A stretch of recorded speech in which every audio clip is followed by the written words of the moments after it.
Hey guys, hope every one of you are doing great. I was just sitting at the in the room, I thought, okay, a very important topic came to my mind. Have you ever heard of solitary confinement? Okay, something that we have heard it often. Okay, it's more associated with prisons. Okay, whenever someone is found guilty of crime, he is somehow is mostly, if not death, he's given a solitary confinement. I'm sorry, solitary confinement. Okay, and that depends on the severity of the crime you have committed. Okay, apart from that, okay, why are we discussing this? We are a student of psychology, and why are we discussing it? The major thing is research has shown that solitary confinement, that is somehow also related to isolation. What is solitary confinement?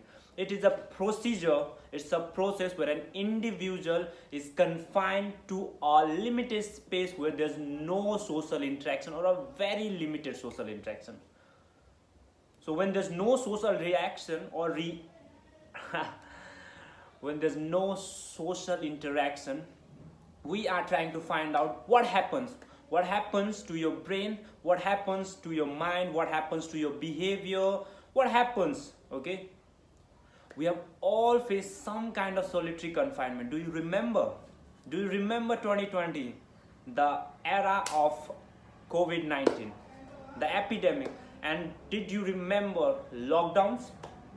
Obviously, for most of people, okay, it was one of the disasters, one of the uncertain time of, I would say, reckoning. Okay, but yeah, by God grace, okay, we all got through that. Okay, a lot of people lost their loved one, and a lot of things happen. Okay, but we learned a lot of lessons.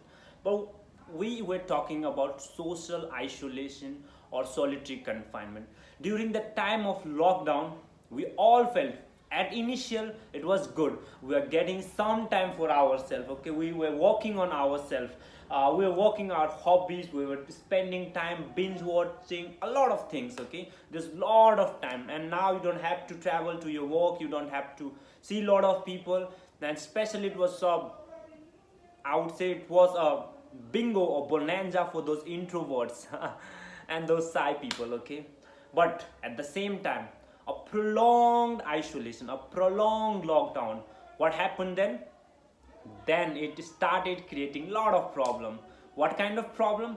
Mental health issues, issues with your physical health, issues with your cognitive decline, guys. So these are the three major areas: the brain, the mental health, the physical health. We're gonna discuss in this video, and how the lack of social interaction can trigger all these things. Okay, and this could lead to severe implication, guys.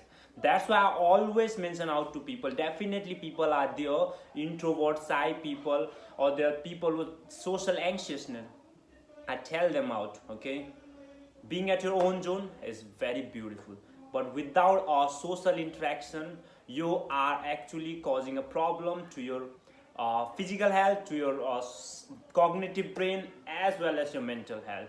So start working on your social interaction. We are human beings. Okay, we used to live in a group, and we used to survive by helping each other. There are a lot of evolutionary psychology thing. Okay, we will be discussing out those evolutionary psychology with time. Okay, and that's highly interesting. Okay, how we evolve as human. Okay, and there are certain chemistry, biochemistry, or certain reactions that still help us. Okay, but at the same time, there are a lot of other evolutionary process that we don't need but still haunt us. So we'll be discussing that. Okay, so we were talking about lockdown and social isolation and solitary confinement. Okay, so what are the effects? Okay, so research, I'm talking about research, guys. Okay, I'm not talking it by myself. It feels like I'm in some kind of solitary confinement, but this is a zone of your growth.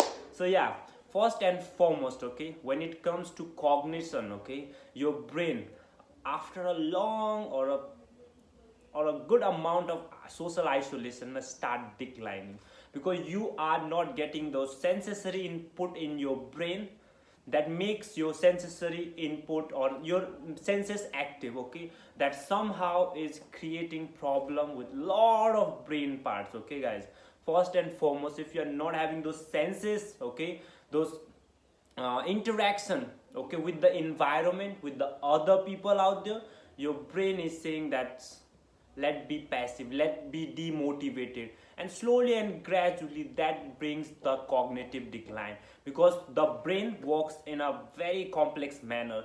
The more you try to work on your brain, the more sharper it becomes. That's why people say na, you study, you go on, do different activity, involve in hobbies, read new things, physical activity, logical games, anything you want. That is to sharpen your brain. But when there's nothing going on, at the same time there's no interaction going on, your brain starts slowly declining. Okay, and that happens with those who are into the slow or solitary confinement, or who have been isolated for a long period of time. Slow cognitive decline impacts your different part of brain. First and foremost, hippocampus, as we are aware of, is related to memory, learning, and a lot of other activity. At the same time, prefrontal cortex, related to decision making, other learning of skills, cognitive function, memory, learning, a lot of this thing got impacted, and slowly and gradually the cognitive decline happened, and a lot of other things, guys. Okay, the release of hormones sometimes doesn't really go properly, and that cause a lot of problem in your brain and your cognitive functioning, guys. Okay, and it was also found out that those who are more into social confinement or social isolation, the stress response, the response to the external stimuli is exaggerated. Okay, you may have found out, like those people who want to remain by themselves, or who have been into solitary confinement, when triggered from external stimuli, they are easily irritable, they are easily aggressive. Okay, and that's an indirect result of being into solitary confinement. And there are a lot of other reasons out there, underlying factors are always there. Okay, at the same time, the response to anxiety and fear, those into solitary confinement have for long been with themselves. So whenever external stimuli come in contact, they start feeling fear, they start feeling anxious. Okay, and that's for a fact. Okay, and that has created a lot of problem, guys, especially anxieties and depression and a lot of other problems. Okay, so this is how it affects your mental health. Being in social isolation also affect a lot of your problem. Okay, or how you deal with problem with time. If you have no social isolation, no, you know what happens, your brain starts slowing down, guys. And that is one of the reason I tell out to people, go and have a little bit of interaction with your loved one, because, or interaction with someone, because research have shown that social isolation for a long period of time or a solitary confinement can gradually impact the whole system of your body, and it will lead to a lot of problems. Okay, and when it comes to mental health also, there are cases of hallucination, there's cases of aggression, there's cases of abuses, self-harm, because there's no other thing around. Then what you do is you start seeing people, you start hearing people, something like that. At the same time, your tolerance also goes down, and you are easily aggressive.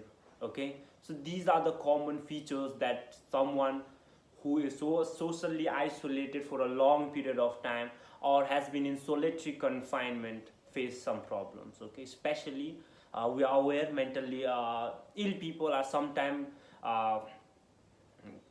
or put into solitary confinement. So think, for an example, how their mind, like already they have a problem, and adding to that problem is a solitary confinement.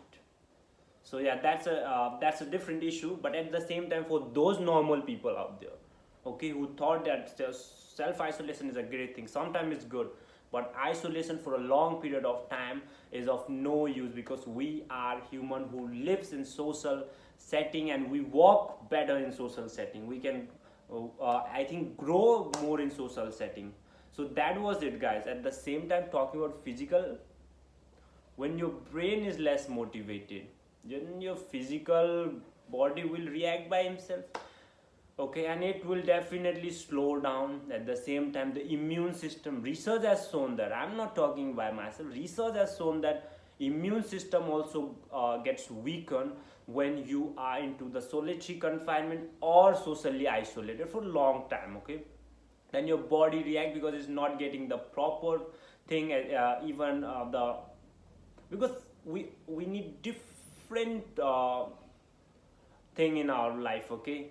Just one thing will not suffice our well-being. There are a lot of things I keep on telling to people, taking care of mental health, emotional health, taking care of your physical health, social health, finance, spirituality, okay, people around you. These all things matter because we cannot be just focusing on one areas, okay. Health is an overall term, even mental health is a overall term, okay. So start working on those things, okay. So it is for those who feel ki sometimes I feel that I should be isolated all the time, let go away with parents, I'll not talk to my friends and things like that. For a period of time, I think it might be okay for some time, okay. But regular meeting with your loved ones, regular meeting with the people, regular interaction helps a lot, okay. And this is just to debunk that social isolation will help you grow alone.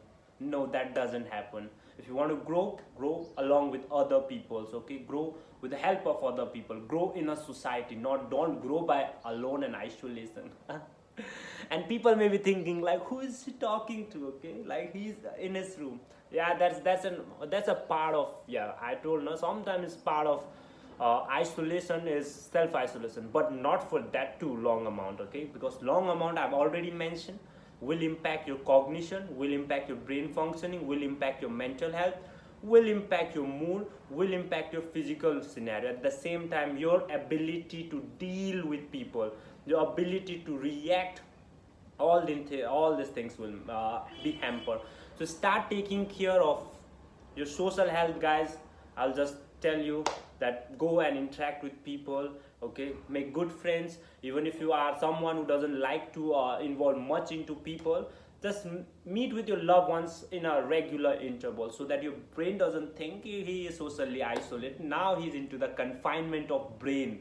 And when you are into that confinement of brain, your body, your mind, your everything works differently. So yeah, guys, I'll definitely try to elaborate these things more and more in detail, okay. With each point, we'll be discussing about each point. It was just an overview, I just trying to say out, okay. And I just trying to recollect few things that I learned, and at the same time, I think it might help you. For someone who thinks that social isolation is good, no, buddies, take care of your social setting, take care of your social being, okay. Make that differentiation between self-isolation and social isolation and work towards them. So with that, I would like to just thank everyone, okay, that this video will be reaching to whoever it is, whoever might be watching it. Thank you for being here, wonderful audience, and thank you guys. Bye bye.